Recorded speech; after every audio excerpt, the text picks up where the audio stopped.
Alright everyone, now it's time for a little bit of a more philosophical video. I've touched on this before, especially with regards to the eviction moratorium, which ended yesterday. Apparently there are millions of people now behind on mortgage and rental payments.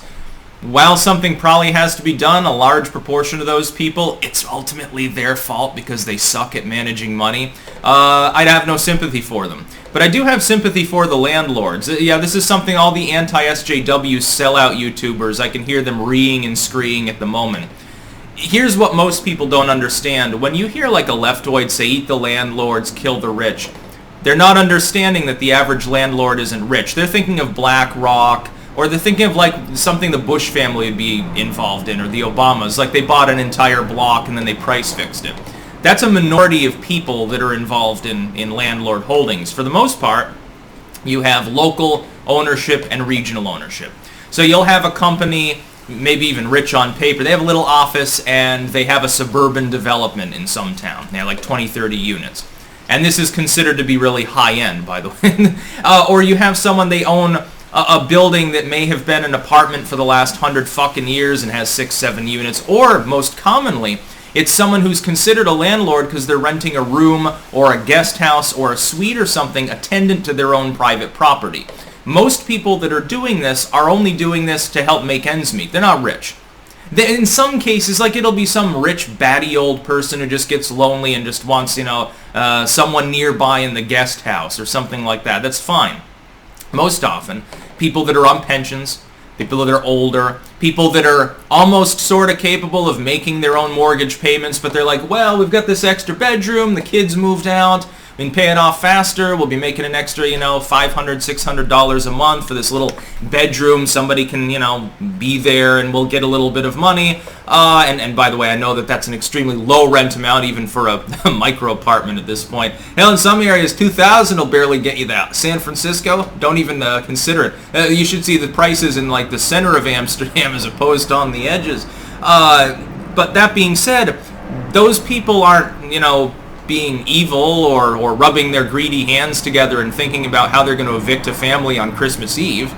These are people, I would prefer in a perfect society, if you have rentals at all, they should all be like locally owned so that you can actually go and knock on the landlord's door when the pipe has burst or something.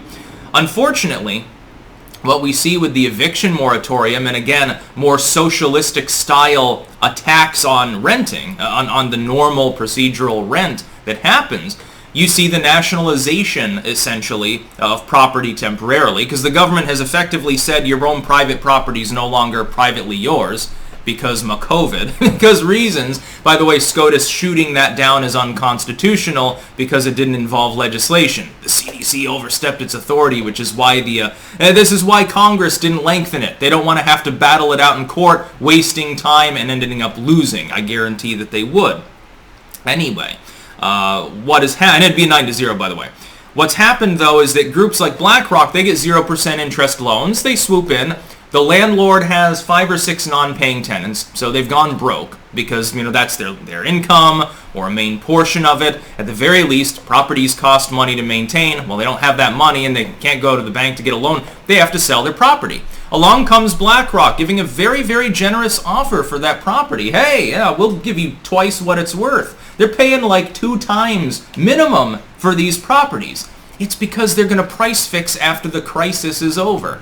It's because they intend to gobble up enough property so that they can have spent at a loss temporarily, but then pay back their loans. This is what the truly rich do. Sometimes you have to get into huge amounts of debt, understanding that if you restructure things intelligently over time, you can manage that debt. You can even get more loans because your credit's through the roof because you're making all your payments and keep the cycle going. By the way, so many corporations do this, especially within real estate, that it causes bubbles and then economic collapses. When the economy collapses, hey, it keeps the interest rates low, and so the borrowing continues to go. If you're truly rich, you get a golden parachute. Even if your bailed out company ends up totally bankrupt and restructured, you're fine if you're Mitt Romney or even like Donald Trump. This is the way that the crooked socialistic system works. Again, it's rules for thee, not for me, pairing today's main video on cryptocurrency and the infrastructure bill. I have sympathy for the landlords. Some of these people are like little old ladies renting out a guest cottage from their daddy's house or something like that, and they've got tenants right now that they weren't able to get rid of for months at a time that were being openly abusive towards them. Or people that they have a normal job or whatever. Let's say this sounds like they're a doctor, okay? They got a nice house. But they got extra, they didn't have kids or something, they got divorced or whatever, their house feels empty anyway, and they're like, well, I got this big-ass house.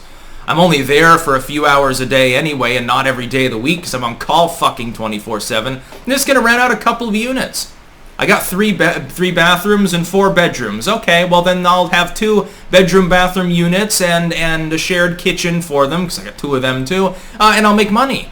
Hell, I could make probably $2,000 a month off the rent between these two, because of course that house is probably in a pretty nice location.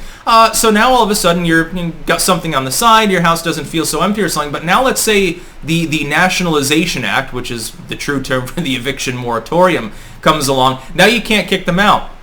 Well, they're not paying. You're still maintaining everything. You're still responsible as a landlord if anything breaks. If a pipe breaks in that shared kitchen they're using, doesn't matter.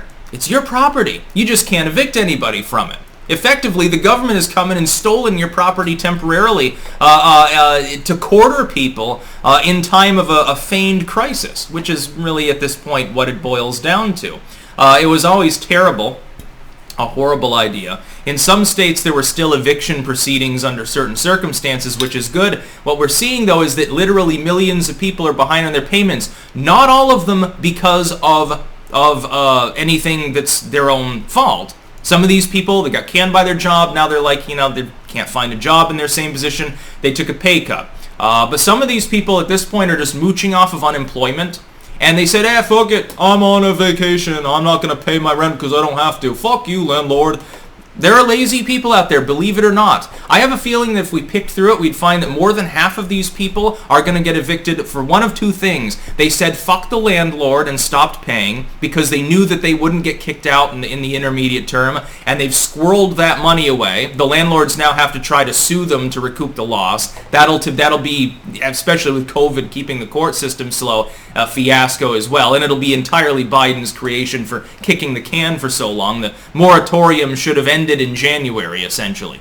As technically it never should have happened in the first place. If his administration had been competent, never would have let the CDC continue, especially with the pending SCOTUS decision. Should have smacked their ass and fired the CDC director.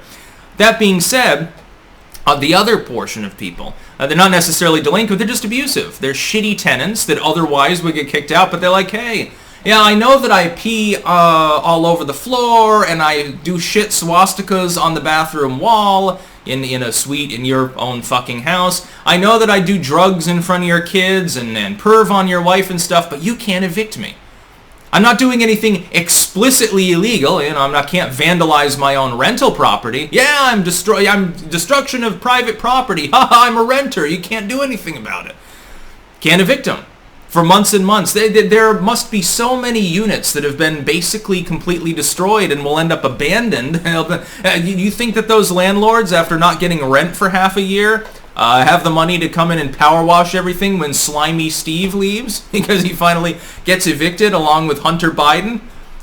No, not likely. Again, a lot of these landlords are poor people. There's a reason that they're renting the extra room. There's a reason that they're renting the guest house because they don't have enough money to make it otherwise. Some of them have gone belly up. BlackRock bought them all. Thanks, Beijing Biden. Thanks, CDC. That's about all. Peace out.